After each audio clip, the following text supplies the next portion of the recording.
Ok, et si je vous disais qu'il était possible d'avoir de la motivation en illimité et sur commande en exploitant une émotion très particulière de notre cerveau, souvent décriée et blâmée par la société, elle permet en étant exploitée de manière chirurgicale de faire partie du top 1% des personnes les plus motivées. Pour ceux qui ne me connaissent pas encore, je suis Samy Lavac, j'accompagne les entrepreneurs et les chefs d'entreprise à atteindre leur pic de performance cognitive et de productivité sur commande. Donc au sein du système limbique se trouve une structure qu'on appelle l'amygdale et qui vient jouer un rôle clé dans la gestion des émotions, y compris d'une émotion en particulier qui va nous intéresser aujourd'hui, il s'agit de la colère. Maintenant, savoir ce que c'est que la colère, c'est une chose, encore faudrait-il savoir comment la cultiver, le tout d'une manière saine, parce qu'attention, surexploitée, elle peut être la source d'un stress chronique, très nocif à l'origine d'un burn-out, et je vous parle par expérience. Avant de vous expliquer comment cultiver l'émotion de la colère pour déplacer des montagnes, pourquoi la colère et la rage dans la société actuelle sont systématiquement connotées négativement. Alors évidemment que la colère peut être associée à des comportements agressifs, violents lorsqu'elle est mal dirigée, et la colère et la frustration, c'est aussi ce qui pousse les athlètes à dépasser leurs limites, à casser des records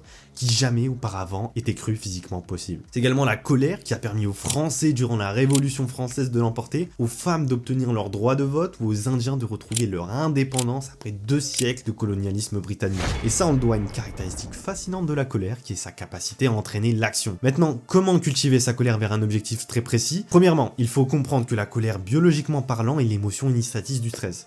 Ce qui veut dire qu'elle entraîne la fameuse fight or flight réponse. Concrètement, on est face à une menace et lorsque l'on se retrouve face à une menace, on ressent le besoin viscéral de l'éliminer. Et donc l'enjeu derrière tout ça, c'est de venir déterminer tous les éléments qui seraient susceptibles de t'empêcher d'atteindre ton objectif et de les associer au concept de menace au sens le plus primal fondamental. J'avais une cliente qui était étudiante en première année de médecine, année extrêmement sélective, et qui elle avait énormément de mal à trouver la motivation de travailler 10 heures, 11 heures, voire 12 heures par jour, ce qui est compréhensible.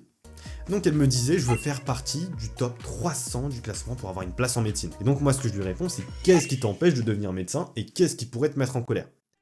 Donc elle me dit les autres étudiants qui veulent prendre mon classement, le programme de la faculté qui se veut volontairement sélectif pour faire le tri, mes professeurs du lycée qui m'ont déconseillé la médecine, que ce serait trop dur pour moi. Donc là, on a 3 éléments très intéressants. On a le concept d'obstacle, le concept d'injustice, le concept de manque de reconnaissance. On a 3 sources primaires de colère qu'on va pouvoir exploiter. Donc pour lui permettre d'apprendre à cultiver sa colère, je lui donne un exercice quotidien à faire et que je fais tous les jours depuis maintenant plusieurs années et qui a littéralement changé ma vie. J'ai dans mes notes une liste qui énumère toutes mes sources de colère de la manière la plus précise et claire possible. Et chaque jour, quotidiennement, je fais une marche au cours de laquelle je lis cette liste et je m'en imprègne émotionnellement. Maintenant, la réalité, c'est que vous n'arriverez pas à cultiver cette colère instantanément. Cela peut vous prendre plusieurs jours, voire plusieurs semaines, d'où l'importance d'être patient. La colère, c'est une émotion qui fonctionne comme un muscle. Plus on essaye de la cultiver, plus on arrive à la cultiver, et plus c'est facile d'activer cet état mental sur commande. Sauf que concrètement, qu'est-ce qu'on écrit sur cette fameuse liste? Samy, donne-nous des éléments concrets qu'on peut noter sur cette liste. Eh bien, on va revenir à ma cliente en médecine, qui d'ailleurs a réussi son année, on est tous contents pour elle. Et donc, après avoir beaucoup discuté ensemble, on en a conclu que ce qui manquait pour elle,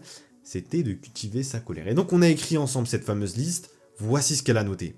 Premièrement, les autres élèves qui sont ses concurrents et qui veulent lui voler son classement. Deuxièmement, la faculté qui se veut sélective pour spécifiquement lui empêcher à elle et elle seule d'atteindre son rêve de devenir médecin. Troisièmement, ses professeurs du lycée qui ne croyaient pas en elle, donc on vient driver le besoin de reconnaissance. Quatrièmement, ses problèmes de santé, montrer que c'est possible de devenir médecin, même avec un handicap de santé. Point très important et qui est une erreur que la majorité des gens font, c'est de chercher systématiquement la vérité. Est-ce que sa fac lui empêche spécifiquement à elle et à elle seule d'accéder à la profession de médecin? Bien entendu que non. Mais c'est une croyance utile dans le cadre de sa motivation, et donc si elle est utile, c'est qu'elle vaut probablement le coup.